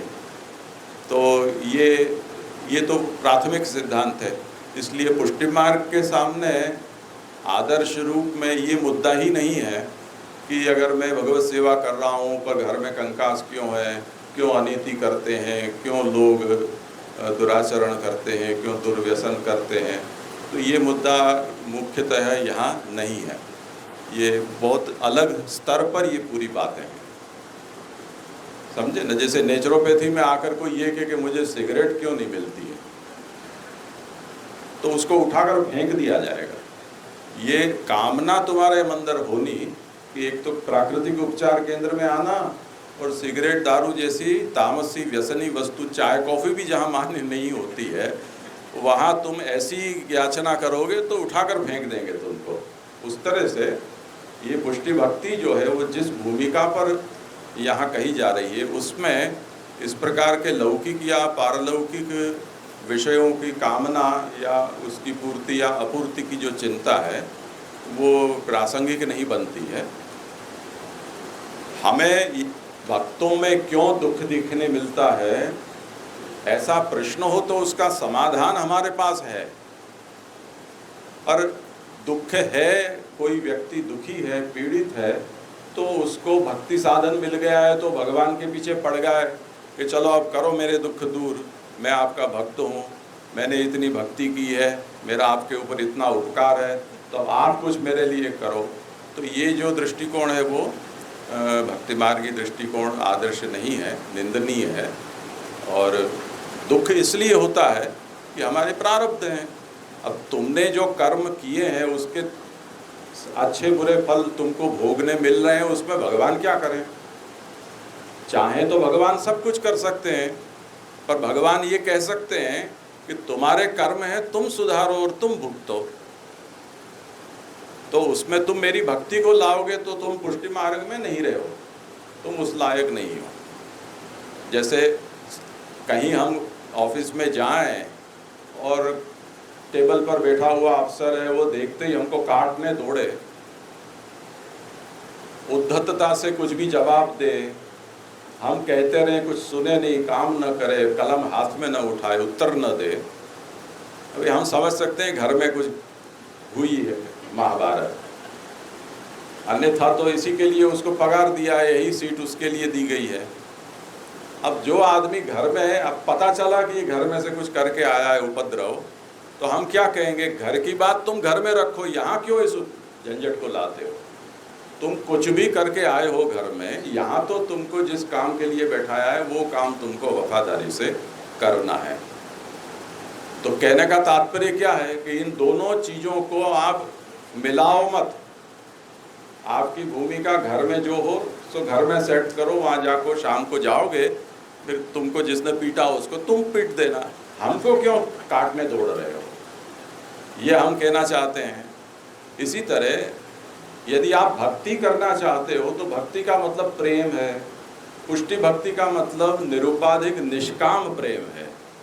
तो निरुपाधिक निष्काम प्रेम की कंठी पहनते हो और पीछे भगवान को ये कहते हो कि मैं दुखी हूँ, मैं रोग है, मुझे आर्थिक संकट हो गया, मैं बदनाम हो गया, ये हो गया, वो हो गया, तो भगवान के कि यार तुम समझ में नहीं आ रहा है कौन हो, एक और तो तुम निरुपाधिक पुष्टि भक्ति की कंठी पहनकर और महाप्रभु जी के थ्रू मेरे पास आए हो, और जुबान तुम्हारी ऐसी निकल रही है कि जो किसी अत्यंत प्रवाही ऐसे दुर्योधन और धृतराष्ट्र प्रकार के कोई जीव हो, ऐसी तुम्हारी सब जुबान है, कामनाएं हैं। तो तुम अपनी भूमिका स्पष्ट करो। तो ये बात हमें खास ध्यान से समझनी चाहिए कि ये दोनों चीज़ें अलग हैं। अगर हम पुष्टि मार्गी हैं और हमें ये चिंता हो रही है कि हमारे जीवन में दुख क्यों है या भगवत सेवा करने वाला दुखी क्यों है, तो वो उसके प्रारब्ध भोग रहा है, प्रारब्ध भोग रहा है, उसको भोगने दो। उसको ये स्पष्टता होनी चाहिए कि मेरे ही कर्म मैं भोग रहा हूँ, पर उसका प्रभाव मेरी भक्ति के ऊपर नहीं पड़ने दूंगा, चाहे कुछ हो। जब मैं प्रभु के सन्मुख जाऊंगा उस समय मैं हंसते मुख से जाऊंगा। जैसे एयर होस्टेस हंसती है, कैसी हंसती है? वो कोई सदा सुखी होती है? उसको पूछो कितने दुख हैं उसको। पर हम जब जाते हैं तब कैसे हंसती है? जैसे प्रियम प्रिय व व्यशितम विषण्णा मनोरविंदाक्ष दिदृक्षते त्वाम, ऐसे वृत्रासुर स्तुति करता है, उस तरह से वो हंस के और हमारा स्वागत करती है। पर वो सुखी ही है ऐसा उसमें कोई प्रमाण नहीं है। उसकी हंसी है वो ऐसा मतलब नहीं है। वो एक प्रसिद्ध गज़ल है जगजीत की कि क्या है जो इतना मुस्कुरा रहे हो, तो ऐसे क्या हंस रहे हो जिसमें कुछ बहुत कुछ छुपा रहे हो तुम। तो इस तरह से हम भी प्रभु के सन्मुख जाएं तो हो हमारे लौकिक पारलौकिक कोई न कोई बाधाएं, दुख, ये सब हो सकता है, पर उसको हम हमारी भक्ति में बीच में न लाएं, ये हमारा दृष्टिकोण है। तो प्रभु को हम ऐसा नहीं करने देंगे। तो ये एक बात थी इनकी। और जो फल की बात इन्होंने कही कि ये इन सब का फल हमको यहाँ मिलेगा या परलोक में मिलेगा, तो सबसे पहले तो ये हमें समझना है कि आप यहाँ कहा जा रहा जो फल है उसकी आप चर्चा कर रहे हो, या आपने इसका कोई और फल सोचा है आपके मन से। तो आपके मन से आपने सोचा होगा तो उसका तो उत्तर आप दोगे। पर यहाँ जो कहा जा रहा है वो बात ये है कि फल भगवान के हाथ में है। किसको क्या कितना कब फल देना वो भगवान के क्षेत्र का विषय है। इसलिए भगवत गीता में ये प्रसिद्ध उक्ति है, कर्मण्येवाधिकारस्ते मा फलेषु कदाचन। जीव का अधिकार प्रयत्न करने का है। फल न तो वो पैदा कर सकता है, न ले सकता है, न तोड़ सकता है, न खींच सकता है। वो तो भगवान के ही क्षेत्र का विषय है। तो भगवान जब जिसको जितना जो फल देना चाहते हैं वो उस हिसाब से देंगे। वो हमारा कार्य क्षेत्र ही नहीं है, हमारा सोचने का विषय ही नहीं है। हमें भगवान ने ये कहा है कि आत्मनिवेदित हो, नवदा भक्ति आप कर रहे हो। अगर उतना हम कर पा रहे हैं, अगर केवल क्रियात्मक कर रहे हैं तो क्रियात्मक ही सही। यदि मनोयोग भी हमारा उसमें हो रहा है तो और अच्छी बात है। सदा नहीं हो पा रहा है, यदा कदा हो रहा है तो भी ठीक है। हम प्रभु के सन्मुख तो हैं। प्रभु हमारे, हम देख ना पाते हो, प्रभु तो हमको देख रहे हैं। इतने में भी हमारी धन्यता है। तो आचार्य चरण का दृष्टिकोण इस संबंध में ऐसा है कि जो फल है उसकी कुछ फल साधन साध्य होते हैं, प्रयत्न साध्य होते हैं, कुछ भगवान के द्वारा प्रदत्त होते हैं। साधन साध्य फल तो हमें पता चलते हैं, जैसे कि मानसी की सिद्धि, प्रेमासक्ति, व्यसन की सिद्धि, ये सब प्रयत्न साध्य हैं। तो नवदा भक्ति, चाहे तनुवित्तजा कहो, अव्यावृत्ति पूर्वक भगवत भजन यानी सेवा और कथा, इसका अनुष्ठान कहो, इससे हमारी चित्त प्रवणता प्रभु में मानसी के रूप में, या हमारे प्रेम भाव की वृद्धि प्रेम आसक्ति और व्यसन के रूप में जिसको होती है वो हो सकती है। वो इसी जन्म में भी हो सकती है। यदि नहीं होती है तो खंडित रूप से तो प्रेम अवस्था इस जन्म में प्राप्त हुई, जन्मांतर में आसक्ति हुई और जन्मांतर में व्यसन सिद्ध हुआ, ऐसा भी संभव है। तो वो विषय है, वो प्रयत्न साध्य है। आपने जितने भी निषिद्ध भक्ति मार्ग के प्रकार हैं उनको छोड़ा है, जितना कहा है उतना अगर आपने निष्ठा से अनुसरण करने का प्रयास किया है तो बहुत कुछ संभव है कि व्यसन या मानसी सेवा की सिद्धि आपको हो जाए। पर इसके अनंतर जो फल है, जो सेवा फल में आचार्य चरणों ने निरूपित किया है, वो फल हमारे अधिकार क्षेत्र में नहीं है। वो भगवान प्रदान करेंगे तब हमको प्राप्त होंगे। अगर इस जन्म में चाहें तो इस जन्म में भगवान प्रदान कर सकते हैं, अन्यथा जन्मांतर में भी कर सकते हैं। तो ये जो आपका अंतिम जो प्रश्न था उसका समाधान इस तरह से किया जा सकता है। तो मैं आशा करता हूँ कि कुछ समाधान हुआ होगा और कुछ विषय हो तो। મારો પ્રશ્ન છે ને સંસારી જીવ માટે હતો, તો પર્ટિક્યુલર કોઈ જીવ માટે નહોતો. हाँ, ભગવાને એમની માયાથી મોહિત કરીને આપણને સંસારના જીવોમાં ફસાય, સંસારમાં ફસાય, અને પછી આપણને એવું દેખાય છે કે સંસારી જીવો કેટલા બધા નથી. એ સંદર્ભમાં મારો પ્રશ્ન હતો. મને એ સમજમાં આવ્યું કે ચાલો ભક્તિને આપણે સંસાર સાથે ના જોડીએ, એ વસ્તુ બરાબર છે. પ્રશ્ન મારો એ तो मतलब हम संसारी हैं या नहीं, हम सब संसारी है, हाँ हम है ना। तो ये उत्तर हमारा संसारी नहीं है, पूरा संसार संसारी है. ભગવાને એમને માયાથી મોહિત કરીને આખો સંસાર બનાવ્યો, તો પછી દુઃખી કેમ બનાય? એક બાજુ ભગવાન એવું કહે છે કે હું જ બને છું બધું. हाँ, ભગવાન કહે છે બધું હું જ બને છું, તો પછી ભગવાન પોતે સ્વયં કેમ દુઃખી થાય? ये तो फिर प्रश्न में प्रश्न हो गया। और हम विषय से थोड़ी ज़्यादा दूर होते जा रहे हैं, तो इसका भी करेंगे कभी विचार। तो मुझे लगता है अभी हमें आगे विषय को देखना चाहिए। आप इस प्रश्न को खड़ा रखें और कभी ऐसा लगे कि किसी ने ये विषय छेड़ दिया है तो आप कूद पड़ना बीच में। ठीक है, चलो। तो आज अच्छा रोचक रहा, ये गर्मा गर्म सत्र रहा।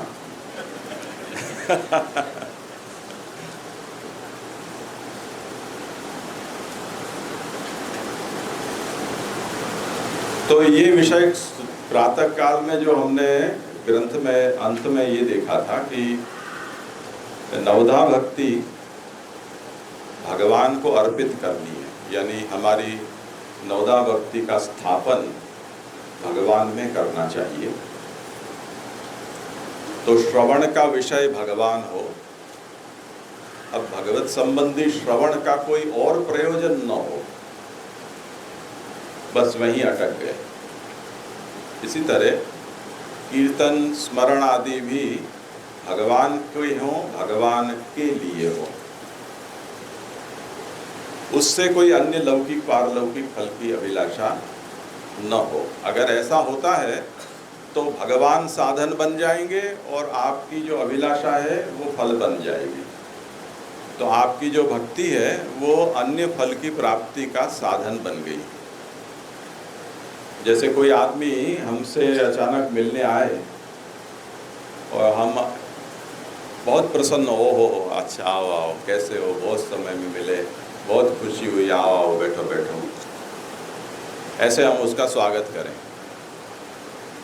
और कुछ देर वो हमने जैसे ही उसको कहा उसी तरह से निरुपाधिक भाव से वो हमारे साथ भी अच्छी अच्छी सब बात करें। फिर धीरे से वो जिस काम के लिए आया है वो काम की बात निकालें कि भी जरा ज़रूर पड़ गई थी, कुछ मिल जाए तो तत्क्षण हमारा दृष्टि बदल जाएगी उसके प्रति। अभी तक तो हम ये सोच रहे थे कि स्नेहवश हमें मिलने आया है, पर हम तो उसके लिए एक जरिया है, साधन है, वो हमसे कुछ निकलवाना चाह रहा है। तो सोपाधिकता आ गई। अब हमारा उसके प्रति अहोभाव था वो खंडित हो गया। ठीक है, अब हमारा जैसा मूड और जैसे ही हमारी अनुकूलता उसके अनुसार करें न करें वो हमारी इच्छा के ऊपर है। तो अब देखो कि सोपाधिकता और निरुपाधिकता में ये अंतर है।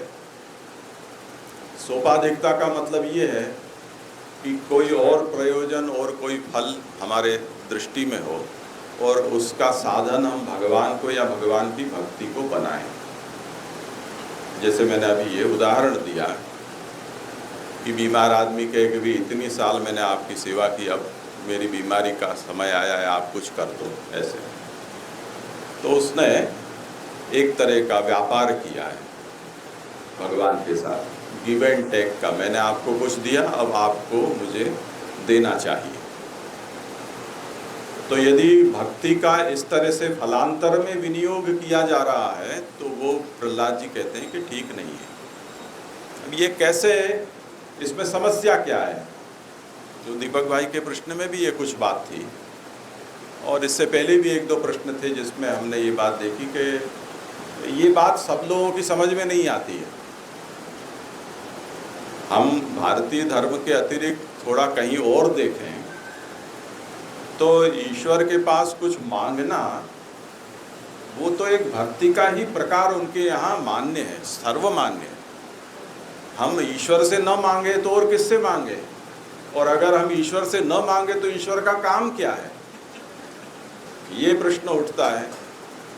तो उन लोगों की सोच बिल्कुल अलग है। तो मांगने के लिए ही ईश्वर है, देने के लिए ही ईश्वर है। अगर ये दो काम नहीं हो सकता है तो ईश्वर का होना फिजुल है, उसका सत्ता ही निरर्थक है। तो अनिश्वरवाद में और फिर क्या अंतर रह गया?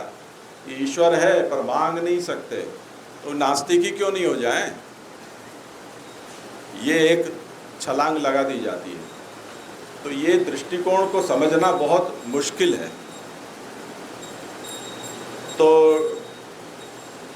शास्त्र में भी जब निरूपण आता है तो सर्वत्र निष्काम और सकाम दोनों का साथ में ही निरूपण आता है। जितनी भी स्तुतियां हम देखते हैं, कभी भगवान प्रकट हो गए, सब देवता ऋषि मुनि इकट्ठे हो गए तो वो ऐसी मस्का पालिश करते हैं भगवान की। और जितनी स्तुति हम पढ़ेंगे उसमें तो यही लगता है कि सब मांग मांग लाव लाव ही कर रहे हैं। और फिर भगवान उनकी इच्छानुरूप उनको फिर वो फल भी प्रदान करते हैं कि हाँ भाई तुमने कहा है तो फिर मुझे तो कहना पड़ेगा ना, चलो ले जाओ, मैं आ जाऊँगा, तुम्हारा काम हो जाएगा।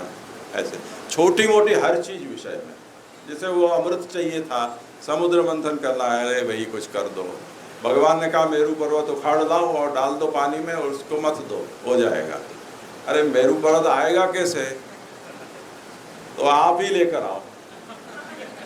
अब ला के आया तो पानी में डूब गया, अब क्या करे भगवान? आप ही उसको उद्धार करो।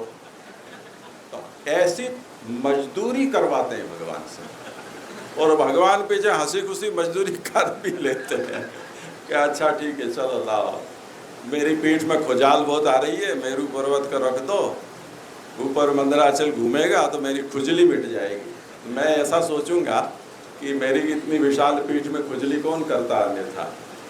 तो ये तुम लोगों ने मेरी सेवा की, एक और असुर एक और देवता, दोनों ने मेरे मंदराचल को घुमाया, तुम खुजली अच्छी हो गई, चलो उसका आशीर्वाद, तुमको ये रत्न मिल जाए, तुमको अमृत मिल जाए।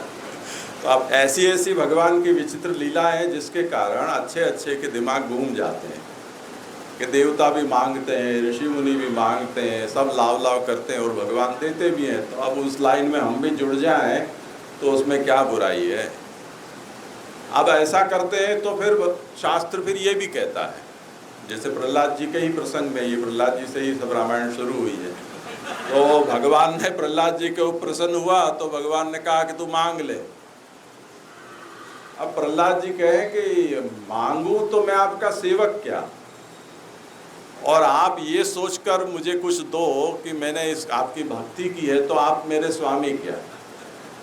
तो न तो आप ऐसे निरपेक्ष स्वामी हो मेरे, यानी सापेक्ष स्वामी हो, न मैं आपका सापेक्ष सेवक हूँ। इसलिए अगर आपको कुछ देना हो तो ऐसा दो कि मुझे कभी कोई कामना आपसे हो ही नहीं, ऐसी आप दो, मुझे आशीर्वाद दो। तो उन्होंने निष्काम होने का फल मांगा और बहुत जोर दे दिया भगवान ने, तो कह दिया कि मेरे बाप के जो पाप हैं उसको आप क्षमा कर देना। तो भगवान ने कहा वो तो तू स्कूल में पैदा हुआ तो 21 पीढ़ी वैसे ही तर गई, तो ये तो न मांगने की बात थी, नहीं मांगता तब भी वो होना था। तेरे जैसा भक्त जिस कुल में हो उसकी तो 21 पीढ़ी तर जाती है। तो इस तरह से ऐसी क्रीड़ा है कि जिसके कारण जो सकामता है वो होती है, प्रकट चरित्र है, उसमें भी हम देखें अरे इंद्र ने बरसात कर दी, भगवान बचाओ बचाओ बचाओ बचाओ, भगवान ने गिरिराजी धारण कर ली है। दावानल निकल आया तो सब लोगों ने कहा अरे भगवान बचाओ बचाओ, भगवान ने कहा आँख मीच लो, मैं सब पी जाता हूँ। तो अब ये ऐसी सब जो लीला हैं जिनके कारण सकामता जोर पकड़ लेती है। अब भगवान की ये लीला उन जीवों को पथभ्रष्ट करने के लिए है जो निरुपाधिक भक्ति के अधिकारी नहीं है। तो भगवान का वो ही रूप उनको अच्छा लगता है तो वो सकाम होते हैं। अब भगवान कहते हैं कि मेरी पूरी सृष्टि मेरी है, तो सकाम को मैं कैसे तिरस्कृत कर सकता हूँ। तो निष्काम हो चाहे सकाम हो सभी मेरे भक्त हैं। तो चतुर्विधा भजन्ते माम जना सुकृति नरजना, आर्तो जिज्ञासु अर्थार्थी ज्ञानी च भरतर्षभ। तो ज्ञानी जैसे सनकादिक हैं, नारद हैं, ऐसे भी मेरे भक्त हैं, ज्ञानी भी मेरे भक्त हैं, और इसी तरह अर्थार्थी जिज्ञासु ये भी सब मेरे भक्त होते हैं और अपनी अपनी कामना की पूर्ति के लिए मेरा भजन करते हैं और उनकी कामना के अनुसार मैं उनको फल भी देता हूँ। अब उनकी कामना यदि लौकिक है तो लौकिक फल प्राप्त करा कर उनको वहीं रखने देता हूँ, वो मेरे तक पहुँच नहीं पाते हैं। तो जो निम्न कामना रखता है, जैसे कुत्ता होता है, वो पूंछ ऐसे हिलाता है, हम उसको हमारे घर में पधारो पधारो बहु होंगेरा मेहमान छो, अंदर ले जाकर डाइनिंग टेबल पर बैठा कर पोतना कर थोड़ी हम भोजन करवाते हैं उसको बचा खुचा हो रोटी सड़क पर फेंक देते हैं और वो चला जाता है, उसकी कामना उतनी ही है। तो जो सकाम भक्त हैं, भगवान की सकाम उपासना करते हैं, वो ऐसे रोटी के टुकड़े फेंक देते हैं भगवान, उससे वो संतुष्ट हो जाते हैं। भगवान ये सोचकर, गुजराती में कहते हैं ना, टाढ़ा पानी खस गई है, कि ये आफत टली। बहुत पीछे पड़ जाए रेलवे स्टेशन ऐसे स्थानों पर हमको छू छू के और भिक्षा मांगते हैं तो वो उसकी हमको बड़ी घिन्ना आती है। अरे मांगो भले पर छूते क्यों हो, ऐसे ऐसे हम होते हैं। तो अब उसको हम जल्दी से कुछ दे दिवा कर हमसे वो निजात पाए, उस दृष्टि से हम उसको देते हैं। जो देते हैं उससे उसका कुछ हित हो, कल्याण हो, ये हमारे मन में भावना नहीं होती है, वो तामस दान है। असत्कृतम अवज्ञातम तत्तामसम उदाहृतम। अवज्ञा से जो दिया गया दान है या भिक्षा है वो तामस है। तो ऐसे लोगों को हम जब देते हैं तो टरकाते हैं। उसका उद्देश्य उसकी आवश्यकता की पूर्ति करना या उसका हित चिंतन नहीं है, क्योंकि हित चिंतन होता तो देने पर तो उसका बिगाड़ होता कि जो भिक्षा मांग रहा है उसको हम कहें कि चल मेरे पास घर में काम करने के लिए बहुत है, मैं तुझे अपने घर में काम पर रखूँगा, आ भीख क्यों मांगता है। इज्जत से श्रम कर और इज्जत की रोटी खा, तू पसीना का कमा कर। वो नहीं आएगा क्योंकि वो उसकी वो प्रकृति नहीं है। तो अब वो जिस कक्षा का है उसके लिए उसको उसके अनुरूप ही कुछ ले दिवा कर उससे हमको छुट्टी लेनी है। तो भगवान कहते हैं कि ऐसे भक्त मेरे होते हैं, पर उनकी गति फिर ऐसी ही होगी जो तुच्छ जीवों की होती है। कामना जैसे जैसे उन्नत होती जाती है ऐसे ऐसे उसके फल में भी कुछ न कुछ बड़प्पन आता है। तो आर्त जो दुखी है, मेरे संसार में ऐसा दुखी हो गया, ऐसे पीड़ाएं हैं, तो भगवान ने उसकी पीड़ा शांत कर दी, वो खुश हो गया, फिर संसार में मस्त हो गया। एक रिज़ल्ट ये आता है कि जिसके लिए हमने भगवान से मांगा था, भगवान ने दया की और वो भगवान की इच्छा कृपा से पूरा हो गया। वो मन्नत जैसे मानते हैं और लोग अपनी मन्नत को पूरा करने के लिए जहाँ की मन्नत होती है वो जाते हैं, वो दे दिवा करो, उनका हिसाब ख़त्म हो गया। अब नई बात जब आ गई तब फिर नई मन्नत आएगी, तब फिर वापस आएंगे, तब तक तो हम शांत हैं, तो भगवान से दूर हो गए। तो जो अति संसारी होते हैं, पुरुषोत्तम जी ने सिद्धांत मुक्तावली में लोकार्थी चेत भजित कृष्णम, इसकी विवृत्ति में ये बात लिखी है कि जो संसारी होते हैं वो कई प्रकार के होते हैं। उसमें एक तो ऐसा है कि उसका संसार बढ़े ऐसी कामना से भगवान का भजन करते हैं। कभी मुझे संतति नहीं है, संतति प्राप्त हो जाए, संपत्ति है पर थोड़ी कम पड़ रही है, थोड़ी ज़्यादा प्राप्त हो जाए, संपत्ति, आरोग्य चाहिए, आयुष्य चाहिए, प्रसिद्धि चाहिए। तो ये सब संसार को बढ़ाने की कामना है, और ऐसी कामना से यदि भगवान का भजन करते हैं तो वो संसारी लोकार्थी कहे जाते हैं। पर संसार की वृद्धि की कामना वाला संसारी उसे भी कहा जाता है कि जो संसार में है पर संसार से छूटना चाहता है। वो छूटना भी वो भगवान को कहता है कि आपने मुझे फंसाया तो आप ही छुटाओ, तो भगवान के पीछे पड़ जाता है। अब वो है तो भगवान का भक्त, पर काम भगवान से, जैसे धोबी से हम कपड़े धुलवाते हैं उस तरह से धोबी जैसा काम भगवान से करवाना चाहता है कि आप मेरे संसार को छुड़ाओ। भगवान ने कहा कि मैंने पंच प्रवाह विद्या दे रखी है, वैराग्यम सांख्य योग उच्च तपो भक्तिश्च केशवे पंच परवेति विद्येयम यया विद्वान हरि विषय। इन साधनों को करोगे तो तुम्हारी संसारासक्ति अपने आप छूट जाएगी। ये तुम्हारे को दिया गया साधन है। पुष्टि मार्गी अगर है तो हम कहेंगे महाप्रभु कि विवेक धैर्याश्रय साथ हो, संसारासक्ति अपने आप शिथिल होगी। पर वो भगवान के पीछे खड़ा है, नहीं आप मुझे संसार मिटाओ। अब भगवान के लिए ही भक्ति मार्ग में आया है, भगवान से प्रेम करना है, भगवान को सुख देना है, हम भगवान के लिए हैं ऐसा भगवान को प्रतीति करानी है। और फिर हम दबे जबान से भगवान से ये कहें कि आप मेरे ये काम कर दो, वो काम कर दो, तो महाप्रभु कहते हैं कि दुखी हो गए। भगवान के मूड के ऊपर है कि भगवान तुमसे ये दूर कराएं न कराएं। हो सकता है कि तुम्हारा संसार बढ़ भी जाए, और यदि तुम्हारा संसार में अभिनिवेश ज़्यादा रहा तो समस्या क्या होगी कि संसारासक्ति दूर करने की अभिलाषा में जो तुम्हारे पास है वो भी तुम खो बैठोगे। जैसे गुजराती में कहते हैं लोग रोदड़ा रड़ते हैं। कई लोगों का स्वभाव होता है कि वो हर बात में वसवसो करते रहते हैं, हाय हाय मचाते रहते हैं। तो हाय हाय मचाने जैसा होता है, पर 5-10 मिनट मचा के बाकी का समय तो स्वस्थ रहो। मचाने की कोई मना नहीं है, आपको दुख हो रहा है रो लो, पर सारा दिन क्यों रोते हो? आपको कोई पीड़ा है, उसके कारण अगर आपको उसका चिंतन हो रहा है तो कर लो चिंतन 5-10 मिनट। सारे दिन जो आए उसके साथ आप उसी की चर्चा करोगे तो जो तुम्हारा जीवन है, जो स्वस्थता का अंश है, वो भी आप खो बैठोगे। तो इतना क्यों आप रोते हो, ये तात्पर्य है। तो जब संसार में हम हैं वह चलो ठीक है, संसार है, हमारे अंदर अहंता है, ममता है, विषयासक्ति है, ढेरों कुछ है। कृष्णाश्रय में अंत में भगवान के सामने एक श्लोक बड़ा अच्छा सा दे दिया है, विवेक धैर्य भक्त्यादि रहितस्य विशेषतः पापासक्तस्य दीनस्य कृष्ण एव गतिर्मम। ये बस 32 अक्षर हैं। इतना बोल के आपके मन में जो है वो सब निकाल दो, भगवान के सामने निकाल दो। वो सूरज है हमारे, पर सारे दिन इन चीजों को क्यों रोते हो भगवान के सामने? तो भक्ति मर जाएगी आपकी। जैसे कई बार परिवार में ऐसा होता है, कोई ऐसा समस्या आ जाती है, लोग खाने पीने बैठे हैं और मिलते हैं उसी समय, तो चर्चा भी उसी समय सब छेड़ते हैं।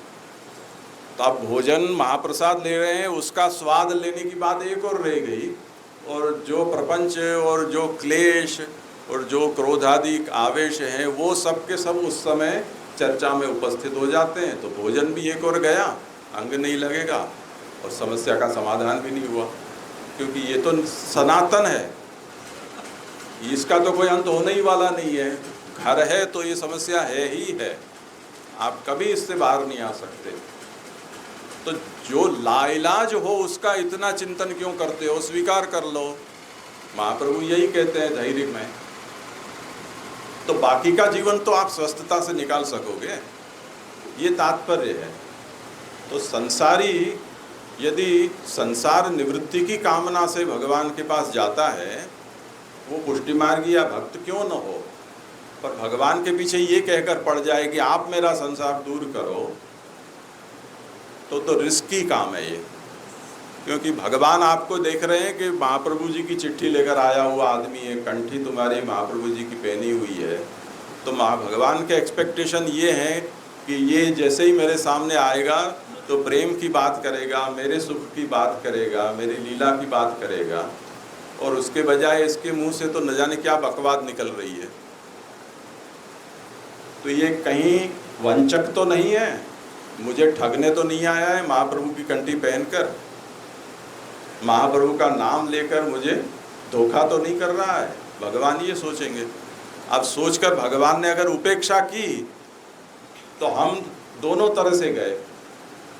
जो संसार है उसको छुड़ाने के लिए विहित जो भी उपाय हैं वो तो हमने किए नहीं, सब उपाय का भरोसा भगवान पे छोड़ दिया कि भगवान करेंगे, और भगवान का मूड नहीं बन रहा है आपके संसार को छुड़ाने का, तो दोनों ओर से आप जाओगे। हमारे यहाँ एक परिचित आते थे मोरबी से, उनको ये बड़ा भ्रम था कि दुनिया में जितने भी गंभीर रोग हैं वो सब उनको हैं, और सच स्थिति ये थी कि उनके नाखून में भी कोई रोग नहीं था, ऐसे वो निर्वेद थे। तो वो जब आते, जो भी हो दिमाग में यहाँ समस्या हो तो क्या करें, तो वो अपने बड़ी बड़ी रोग की कथा करते। एक बार मेरे सामने भी कई बार करते वो कथा। हम लोग ने ऐसा क्रम बना रखा था कि वो आए तो हम एक क्रम बना लेते कि आधा घंटा मैं बैठूं, फिर अंदर से कोई मुझे बुला ले, दूसरा आकर मेरे जगह बैठ जाए, वो आधा घंटा उसकी बात वो सुने, तो सब हमारा दुख बट जाए। ऐसा हमको क्रम बनाना पड़ता था। अब वो भी जब 7-8 दिन आकर हमारे यहाँ रह जाए तो फिर क्या करना। तो फिर उनको हमने एक वैद्य का एड्रेस दिया कि ये अहमदाबाद में धनशंकर नाम के एक वैद्य हैं, वो बड़े ही रामबाण सब दवाई देते हैं, तो आप उनके पास जाइए। अब वो वहाँ गए। अब योगानुयोग ऐसा हुआ कि उस दिन हम भी अहमदाबाद में थे, और जिनके घर हम थे वहीं उनका भी उतारा था। तो हम बैठे थे, अचानक वो दोनों आए, उनके ऐसे कंधे पर इतनी बोरी भर के कुछ सामान था। तो हमें देख के ही हतप्रभ हो गया कि मैंने कहा जिनको टालने के लिए यहाँ भेजा वो यहाँ भी आ गए, अब कहाँ जाएं हम। फिर पूछा उनसे कि भाई क्या है, कैसे है, तो कहे बहुत सरस आपे वैद्य बतावे, आटली बड़ी दवाओ आपी छे। 2 बोरी भर के दोनों के पीठ पे इतनी बड़ी दवाई की गठरी। मैंने कहा अब इसका क्या करना, तो उन्होंने पूरे दिन का शेड्यूल बनाया कि सुबह उठ के इसको उबालना, इसको छानना, इसको मिलाना, इसको अनुपान देना, ऐसे ऐसे करके वो मुझे लगता है 24 घंटा उनको उस दवाई बनाने में लग जाए, इतना बिजी कर दिया उसने, वैद्य ने। और बाद में फिर कुछ दिनों के बाद हमने उनसे पूछा कि कैसा लग रहा है, बहुत अच्छा लग रहा है, क्योंकि अब आपके पहले फुर्सत ही फुर्सत थी, इसके कारण सब रोग याद आते थे। अब इतने व्यस्त हो गए कि रोग ही भुला गया। तो आप देखो कि ये तो ठीक है कोई मिल गया, पर अगर वैद्य भी ये कहे कि तुमको शरीर में कुछ ज़रूरत नहीं है, दिमागी ज़रूरत है, ऐसा साफ वो बोल देता वैद्य, तो दोनों तरह से जाते हैं ना, वो संसार भी नहीं छूटता और वैद्य से निराश होकर एक हताशा और लग जाती उनके पीछे, तो द्विगुण भारापत्ति हो जाती। तो पुरुषोत्तम जी कहते हैं कि संसारी 2 तरह के हो सकते हैं, एक तो संसार को बढ़ाने की कामना वाला, दूसरा होता है संसार से निवृत्ति की कामना वाला। ये दोनों ही भगवान के पीछे पड़े हो सकते हैं, पर अगर पुष्टि मार्ग से वो भगवान के पास जाते हैं तो दोनों निराश होंगे, क्योंकि भगवान ये कहेंगे कि पुष्टि मार्ग में ये फॉर्मेट एक्सेप्ट ही नहीं होता है। जो सरकारी महकमे में होता है ना कि आपको एक फॉर्म भर के देना होता है, वो हर जगह का अपना अपना फॉर्म्स होता है। अगर आपने गलत विंडो पर गलत फॉर्म दे दिया तो रिजेक्ट हो जाएगा, वो ध्यान में ही नहीं लिया जाएगा। तो अगर पुष्टि मार्ग से कोई व्यक्ति भगवान के पास गया और ये सब रोने लग गया तो उसकी भगवान उसका कुछ सुनेंगे ही नहीं, तो वो दुखी होगा। तो यहाँ ये बहुत ही निम्न स्तर से कही जाने वाली बातें जो सिद्धांत मुक्तावली में आचार्य चरण उनको समझाते हैं, लोकार्थी चेत भजेत कृष्णम क्लिष्टो भवति सर्वथा। इसलिए जो लालू भट्ट जी ने यहाँ अंत में ये कहा कि ये जो नवदा भक्ति है उसका फलांतर में विनियोग नहीं होना चाहिए, तो यही बात आचार्य चरण सिद्धांत मुक्तावली में आज्ञा करते हैं कि भक्ति का विनियोग फलांतर में नहीं होना चाहिए। इसलिए शास्त्रार्थ प्रकरण में 3 मार्गों का भगवान के प्रति कैसा रुख है उसको बताते हुए आचार्य चरण कहते हैं कि कर्मनिष्ठा तदा ज्ञेया यदा चित्त प्रसीदति। कर्म का विनियोग चित्त शुद्धि है। ज्ञान निष्ठा तदा ज्ञेया सर्वज्ञो ही यदा भवेत्। ज्ञान, अगर आप ज्ञान साध रहे हो तो सर्वज्ञता उसका निकष है। आपको ज्ञान सिद्ध हुआ तो आप सर्वज्ञ हो जाओगे। यदि आप सर्वज्ञ नहीं हुए तो ज्ञान अधूरा है। चित्त शुद्ध नहीं हुआ तो कर्म मार्ग में कुछ कमी है, आप ढंग से कर्म नहीं कर रहे हो। अन्यथा कर्म करो और चित्त शुद्ध न हो ऐसा बन ही नहीं सकता है। और भक्ति निष्ठा तदा ज्ञेया यदा कृष्ण प्रसीदति। कृष्ण प्रसन्न हो उस दिन समझ लो कि आप भक्ति में आपकी निष्ठा है। तो कृष्णार्थ भक्ति है, कृष्ण के अतिरिक्त और कोई फलांतर में उसका विनियोग नहीं होना चाहिए। ये लालू भट्ट जी ने निकष बताया। और भक्तिहंस में निरक्षीर विवेक करते हुए, जैसे आज हमने उपक्रम में ये देखा कि भगवान की लीला ऐसी है अपने भिन्न भिन्न भक्तों के साथ कि जिसमें भगवान ने किसी को ये कहकर और डांटा नहीं है कि तुमने मांगा क्यों मुझसे, तुमको पता नहीं है कि मैं सर्वज्ञ हूँ, सबका अंतरात्मा हूँ, तुम्हारे मन में क्या है, तुमको क्या चाहिए वो मैं जानता नहीं हूँ क्या, मांगा क्यों? मांगना नहीं चाहिए, मैं अपने आप दूंगा। मांग रहे हो तो भगवान दे रहे हैं। तो अब हम कंफ्यूज हो गए कि मांगा जा सकता है। अब मांगने में भी कोई रेंज नहीं है कि कौन सी चीज़ मांगनी कौन सी चीज़ नहीं मांगनी। जैसे ध्रुव ने भगवान से मांगा, ध्रुव का प्रयोजन क्या था? बाप की राजगद्दी या गोद में बैठने का अधिकार प्राप्त हो। कितनी तुच्छ कामना है। अब भगवान उसके ऊपर भी प्रसन्न हो गए। कुब्जा ने क्या मांगा? कुछ क्षण मेरे साथ बिताओ। भगवान ने कहा ठीक है।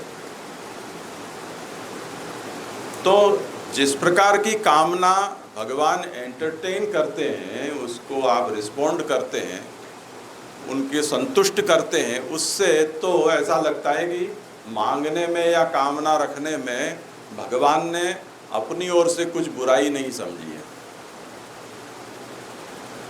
तो भगवान का प्रकट चरित्र ये कहता है। और जो भगवत लीला का वर्णन करने वाले शास्त्र हैं वो ऐसी महिमा गान करते हैं कि मांगे सर्वस्व जात है।